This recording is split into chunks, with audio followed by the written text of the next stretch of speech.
Hey, what's up? My name is Lynette. I decided to do my Zine on the mental health movement. It resonated with me pretty much because I'm a mental health specialist. I create mental health workshops.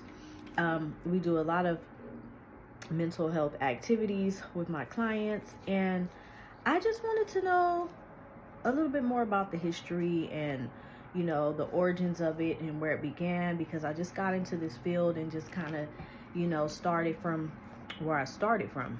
And doing design really helped me look back and see where this movement actually began, why it began, what it's done for America nowadays, and also how it's impacted and contributed to ethnic studies. So, I want to present the mental health disability movement. The mental health disability movement was something that was a big problem that was being overlooked because people who had mental health challenges and who experienced and suffered from mental health complexities and issues, other illnesses, they were stigmatized, and they were also, just degraded and felt like they were less than human. So this act really advocated for those who were being dehumanized due to their mental health. Also, it started back in the 1800s. It goes further back, but the ball started to really get to rolling in the 1800s. And that is when Dorothy Thea Dix, she started a movement. She started to really use her voice to advocate for those who were being mistreated and unequally in the mental health institutions. So she advocated for better care. She dedicated her life to getting those who were suffering with mental challenges better help, better treatment, better institution, and better outcomes so that they could, rehabilitate. She stood out to me. There were plenty of advocates that were advocating for this movement, but she actually stood out to me because she wanted to not only destigmatize the mentally ill or mentally challenged, but she wanted to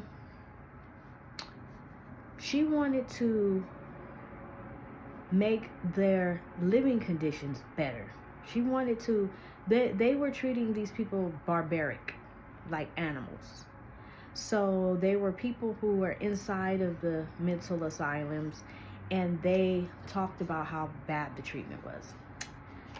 And that is why the movement began. That is why the movement began. The mental asylums, the crazy houses, they were treating the people so bad that they were crying out for help when they were in their right state of mind. So when they could, advocate for themselves, they would. There were plenty of examples, like Clifford Beer. He was a man who suffered from bipolar disorder, and he speaks about it openly. He wrote a book. He was affected from mental health challenges in many ways, even including the death, suicide of his brother. So he had an impact on the mental health movement as well.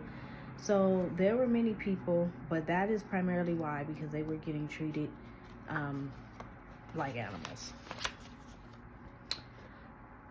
The way it is affected today is because of Kennedy. He signed the Community Mental Health Act in 1963, and that's when people started to be more aware, more compassionate, more understanding of those with mental health, instead of just, deeming them, crazy or lunatics, or just, writing them off pretty much. So this brought more programs in, like NAMI and several other programs that would help educate people, that would help assist people and to support people who were dealing with mental health challenges, them or their family members. So it was a great act to sign, and it helped to bring awareness and destigmatize mental health. So, how it has affected ethnic studies. The way it's affected ethnic studies is it has brought awareness. It has brought awareness to go deeper into different cultural issues, because different issues and different cultures are going to bring about different feelings and different anxieties and different mental health challenges. So in different cultures, different things will trigger a mental health issue or illness. So it has also brought compassion, intersectionality, where people are not so quick to view them in such a dehumanizing way, and they can more understand, like more programs are getting out there, people are being more sensitive towards it, and also just learning more about their culture and the things in their culture that can cause and trigger generational mental health. And lastly, it's brought humanity. It has brought humanity to people who can now learn and research and go and get educated and go to workshops and read books and read different things about mental health, so that it is not so stigmatized.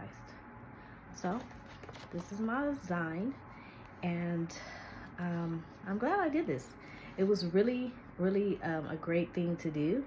I learned more about mental health and the movement, and as a mental health specialist, I plan to educate my clients and my coworkers. So here it is.